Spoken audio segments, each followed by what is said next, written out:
beautiful home of Dick and Donna Stevens. Dick is the patriarch of the Stevens family, famous boat builders. They've been in California forever, in Stockton, California, along the Calaveras River. Their boatyard is in downtown Stockton, or was, and they built boats there for close to 100 years. So, Dick, thank you very much, sir, for having us come in.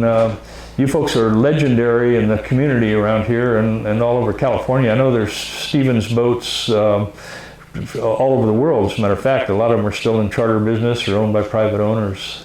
So I guess one question I'd like to ask you is, I know you folks kind of started the business back in the late 1800s, but what brought your family to Stockton?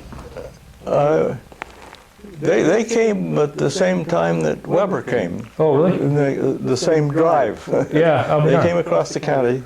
Wow. They were from, what the heck was it? They were with Boone, according to my aunt. Oh, Daniel Boone, yeah.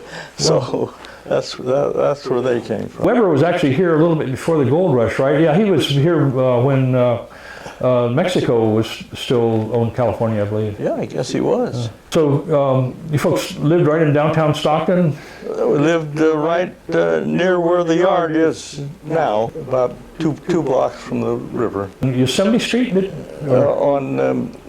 lived on Baker. Oh, okay. Baker. Yeah. I don't know if I ever told you this, but I was at Five Star Marina. I was the yacht broker there for a few years back in the early 2000s, and that's I learned a lot of Stevens lore from that too. So your dad and his brother started the business and was Queen the first boat they built then?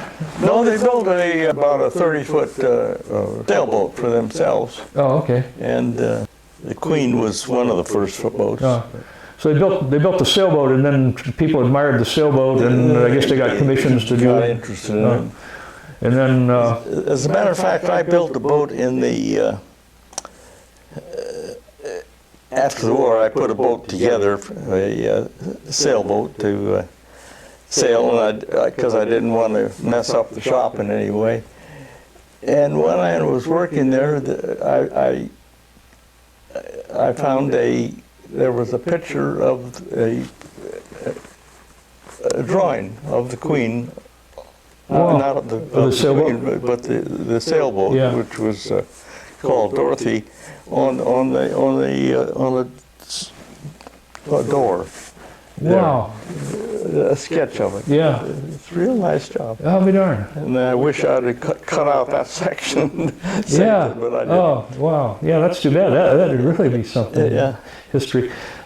Somebody sent me a photograph, and I looked for it today, and I couldn't find it, but it's really bad quality. But they claim it was the last photograph of Queen ever taken, and she was up on a beach down in San Francisco Bay somewhere. But you could barely tell the outline of a boat, so I'm not sure that part's true. But if so, it's interesting. That picture was supposedly taken around 1940 or something like that. Oh, okay. But Queen, was that a launch for a duck club? Yeah, originally, yes. It was a fairly good sized boat. Yeah, it was like 40 or 50 feet maybe? No, bigger than that. What year did you actually start working there yourself? Myself, 37. Wow. 37, I was just out of school. Wow. And then, so your brothers probably went to work about the same time? Yeah, the same time. Oh. They were both older than me. About 2 years each of us. Oh. They were 2 and 4.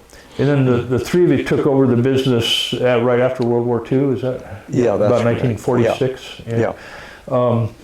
And that's when you actually started building bigger yachts at that time, right? I mean, you built some minesweepers and military boats up to that. Well, yeah, we built the minesweeper for the Navy before we took over. Westlake, so that was the biggest boat built on the West Coast right after the war? I don't know about the West Coast, but it's the biggest boat that we built at that time. Did you design her? Yes. Wow. And I know Rusty Arias spent a lot of time trying to track her down, to come to find out she sank in the Caribbean Sea in 1989. So Rusty shared a few things about that with me, but she's certainly a beautiful boat. Mm-hmm. And she had a lot of amenities for the time too, right? A television set, and she was air conditioned too, right? Yeah. We did. Was that we did about everything you could. Wow. So Henry Dolger, he had her for, how long did he have her, do you know? He had her for several years, I think. He built a bigger boat later. Oh, he did? Wow. Yeah. Wow. Yeah, she was plenty big. We didn't do it. As a matter of fact, when I was at the Hagen Museum, I got some papers about the Westlake. To Mr. Dick Stevens, dear Dick, the engineer tells me they lost the sounding stick for the fuel tank overboard, and will you please take care of sending me a new one at your earliest possible date? So I thought that was kind of amusing. Okay. Was that from Dolger? Yeah, from Dolger himself. Yeah, he was a nice guy. Yeah, it sounded like it. Yeah. He really developed pretty much South San Francisco, right? I mean, he was a big developer back in those days. He did a big job. Yeah. So did, like, Westlake, did they bring her back here for retrofitting at all, or? I think it's pretty well kept in the Bay Area. You're familiar with Seagal? That's what? The Seagal? I can't remember if she's built in 52 or 53. Seagal. She had a propane explosion and blew the upper deck off. Oh my goodness. But they brought her back to your place, apparently under her own power from what I heard, and you guys rebuilt her, and I think she might have been relaunched as a new boat, you know, a year later after she was originally launched. Yeah. This is probably 1953 or 1954. Yeah. I don't see very well, so. Oh, okay. Well, anyway, it's a boat tied to the dock with the whole top blown off. But anyway, my own boat, I guess it had about 3 owners by the 1950s when you were running things. About 1960, they brought it in. There was one entry in the logbook says, took to Stevens for new motors, and so they repowered her at that time. She's got overhead valve. They're Palmer motors now, which are basically International Harvester motors, but those motors have been in since, I guess, about 1960. They're still running strong. I take very good care of them and change oil all the time and replace all the plugs and stuff, but they're still chugging along. Oh, yeah. So. They'll last if you take care of them. Yeah, that's what I've found. Anyway, you designed a lot of other famous folks. Contessa, you designed her. Yeah. And then Miss 102 and Ahalani. Yeah. Now, I know the story about Ahalani and Miss 102, but you built Ahalani and then the owner refused delivery? Yeah. I know Rusty's got a manhole in the back of the boat that or covered that came off of Ahalani. I can't remember the exact story. Well, we built several boats for Manuel Serpa. There was a piece of wood on the side of the house cabin that where we to make it long enough. I mean, it was a long place, but anyway, you could see where it had been spliced, and he didn't like that. Oh, okay. So we built another one just like it. Oh, okay. Yeah, I've heard some story like that. So Rusty and Bob Slobe were partners on Contessa and Miss 102. So now Bob Slobe's taken over Contessa, and Rusty's got Miss 102. And gosh, I'd say he's brought her to showroom condition from what I've seen. I know that's when I've seen you a couple times aboard too, but he's really doing some beautiful work on that. Mm-hmm. And I think you were helping him, advising him on some of the upgrades he was going to put in, I believe. I did what I could. Yeah. You know, going back to Westlake, by the way, in his communications with the last owner, Rusty ended up with the mechanism that opened up the front window, the crank and the lever thing that would open up the front window. So I saw that in his garage one time. I thought that was really interesting. Yeah, I saw that. Yeah, Rusty yeah, it was good. But Rusty again was in the parade, the opening day parade down in San Francisco a week ago, and I was watching him, and the boat's really looking beautiful. it looked like he had half the people from the St. Francis Yacht Club aboard too, so she was doing good. Yeah, that's what I was afraid was going to happen. That's why I didn't go. Remember, last fall we went out up the river with Fritz Gruppe and us, and up to McLeod Lake. Remember, and we were doing kind of a nostalgia tour last September. Is that the last time you've been boating? Yeah. Oh, yeah. Wow. I guess it actually was. Yeah. Wow. That was a nice trip. That was really, really interesting. Yeah. So I had a pair of pliers and a screwdriver in his belt. Really? Yeah. How many darn? He must have walked through he walked through our shop to use it. Wow. With it. He invented the electric, he didn't actually invent the electric guitar, but he was really innovative in it back in probably 1948, I think. And then he also built amplifiers and stuff. So yeah, he's an electronics genius. He was extremely creative. Yeah. So did you keep his boats down in Southern California and cruise around down there? Yeah. Huh? Wow. Yeah. How did you begin the association with him, if I could ask? I don't remember. Probably we had a representative down south. Oh.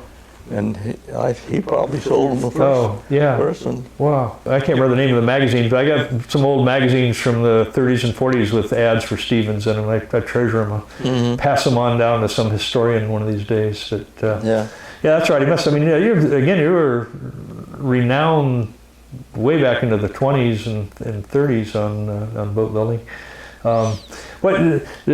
So they built I-5, the overpass over there, and it's only about 52 feet high. So did that have an effect? Were you still building sailboats when they put that in, or? Yeah, we still did, but we put the mast in down on the other side of the bridge. Yeah, Stevens Landing. Yeah. Yeah, I always thought that was unfortunate. They should have raised it another 10 feet. Well, we thought they should. Yeah, gosh darn. Yeah. But the city actually compensated for us and gave us property to build on the other side. Oh, did they? Oh. We never did. Chris Lawrenson owns Lawrenson Yacht Harbor down in Antioch. They were part of the Lawrenson Transportation Company. But he was born on an island off of Rio Vista, and I can't remember the name of it, but I asked him, well, gosh, I've been up and down there 1,000 times, I've never seen an island. He says, yeah, that island is actually buried under I-5 in Stockton. I guess they dredged the whole island and used it to fill the overpass on the river. Yeah.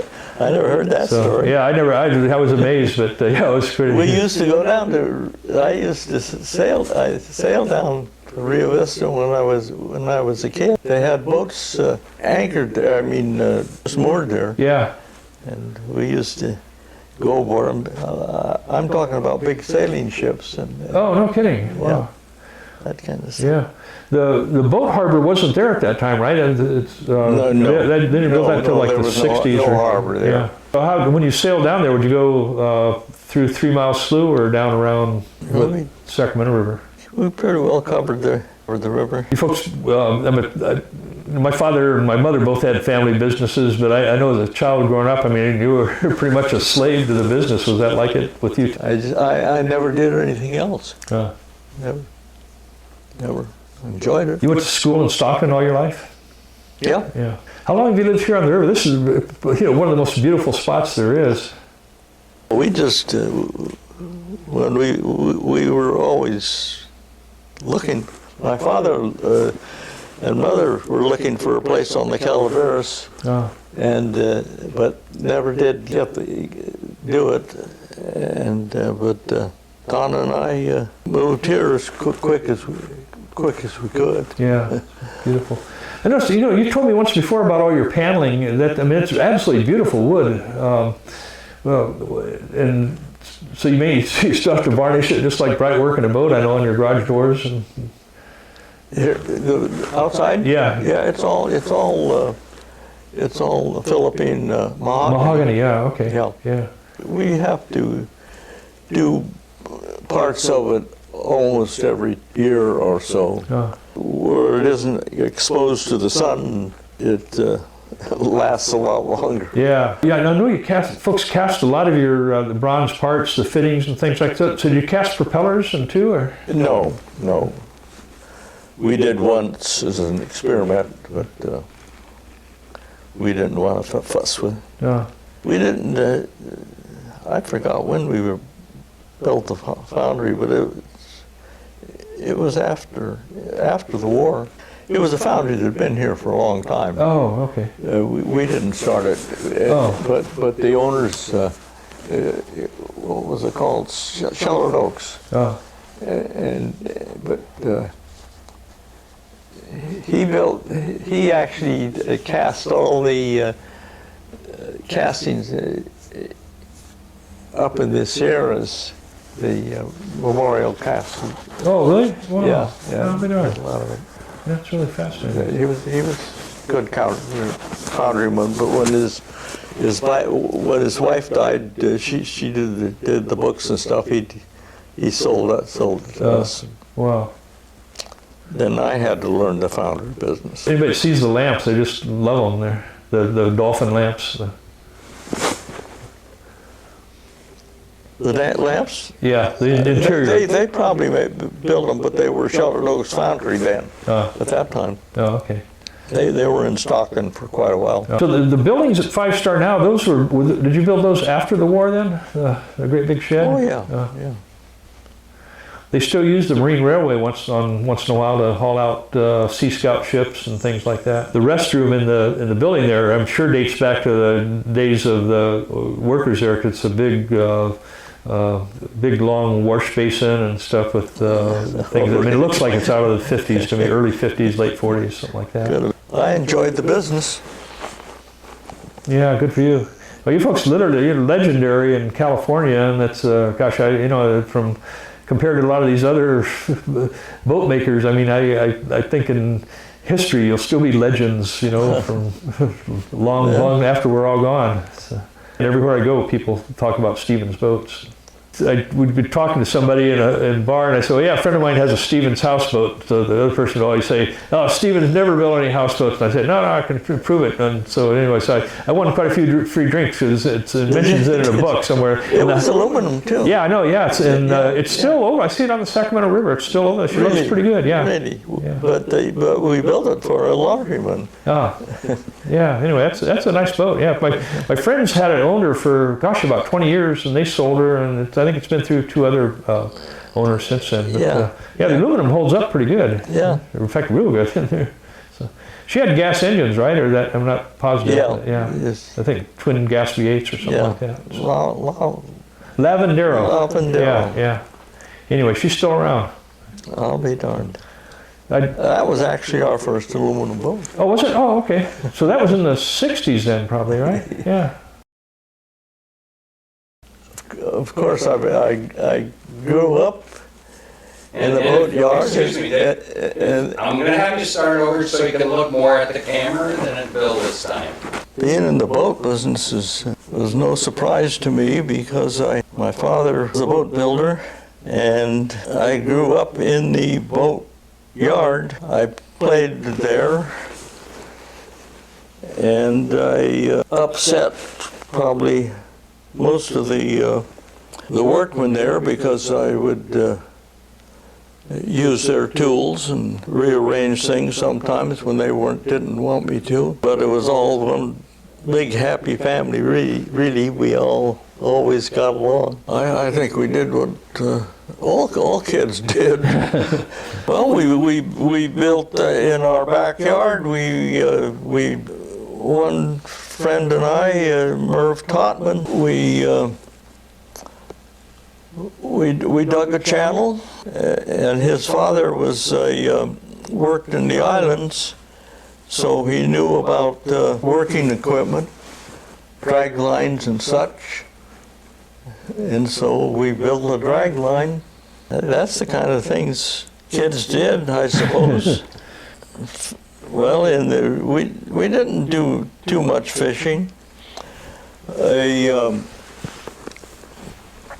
was a skiff. It was kind of like a Oh, maybe 10, 12 feet long. Maybe it had been used for duck hunting or something. It was abandoned and it didn't have so it had no owner. And that I knew of. So I did some painting on it and put in a mast and and lee boards and the bowsprit and sails and made a sailboat out of it. Called it Davy Jones. And I guess the longest voyage I had was I could sail it from the shop down to the turning basin. That was when the Deepwater Channel got finished. That was about late 1930s? No, in the 20s. 20s, was it? Oh, okay. Yeah, I was probably about 8 years old. That's how I keep track of my age. Yeah. I remember my father especially, he would, to relax, and he would play cards. He would tell me different things. My mother was, everybody liked her. All the kids, not just the family kids, but all the kids in the neighborhood. And there were always a bunch over there. We built a bunch of 65-footers and a bunch of 104-footers. Were those they were gasoline powered too, right? Yeah. With Packard V12s? Some had Packards, most of them had Hall Scott Invaders. I mean, they were basically a PT boat except without the torpedoes and stuff, right? I mean, very fast. They were fast. They were typical, yeah. Just a big runabout. Yeah. And beautiful boats. They were all the aircraft rescue boats. The 63-footers were planked with Honduras mahogany, of all things. Wow. They were double planked, Port cedar and Honduras mahogany. Did they use a steel frame or they used wooden frames? No, they were oak. Oak frames, yeah. It was a double oak frame. Double, two oak. Yeah, sistered or laminated maybe? No, sistered. No, they were spaced and all bolted together. This is the one that had the superstructure blown off. Yeah. So this is about 5 or 6 years ago, I guess we were cruising up the river. And the one in front of her is North Star 2, but I can't remember the name she was launched as, but you'd be proud of these people taking good care of your boats. And this is another one, a lure. I'm sure you met Martin McNair from time to time, but he just sold her to a gentleman from Sweden. And so we look forward to these folks carrying on the tradition too. Like Rusty, they make a career out of it. I know, yeah. Yeah, very true. I remember the owners. More make some boats more of a pleasure than the others. Good. For sure. You built 2 or 3 boats for Jack Rather, right? And he got involved in the company itself at some point, right? Jack Rather bought the company. We never knew him before that time. He bought it through a broker or something. We sold because we thought they could bring something to the company that would make it enlarge, right. Show us how to sell things and how to do things. They were nice people, but that did it. But all they did was ask questions, and they didn't bring anything to the business. And it became obvious that it wasn't going to work. So in about 3 years, we bought it back. But they were nice people, and Jack Rather actually bought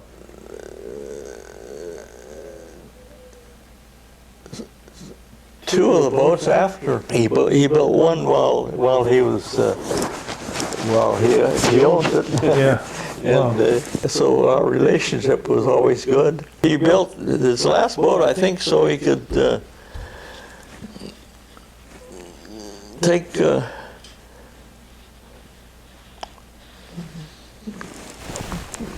President Ronald Reagan. Yeah, Abinard.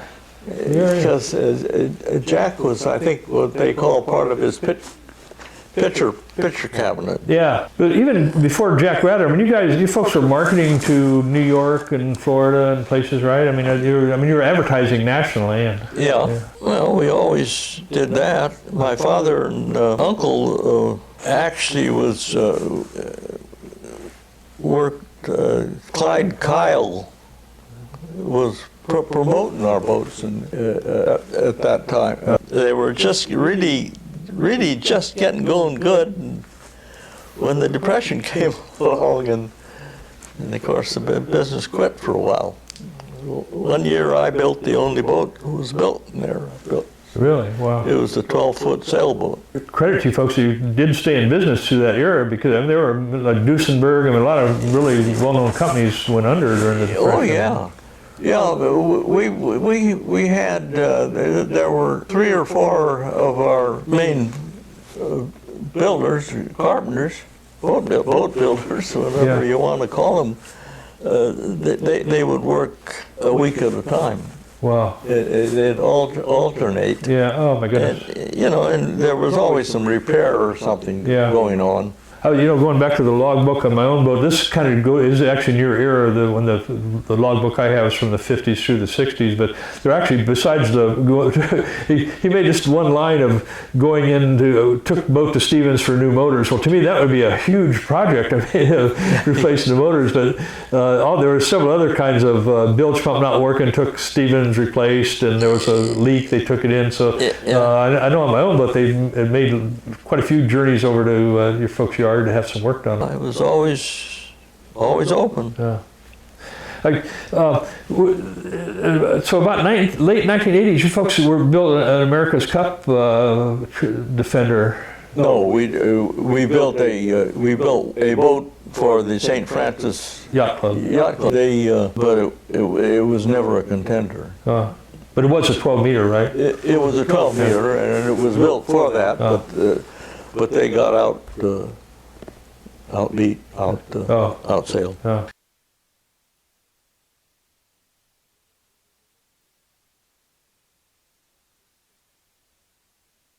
Well, thank you so much for your time, and I'm just honored to know you and to be able to talk to you.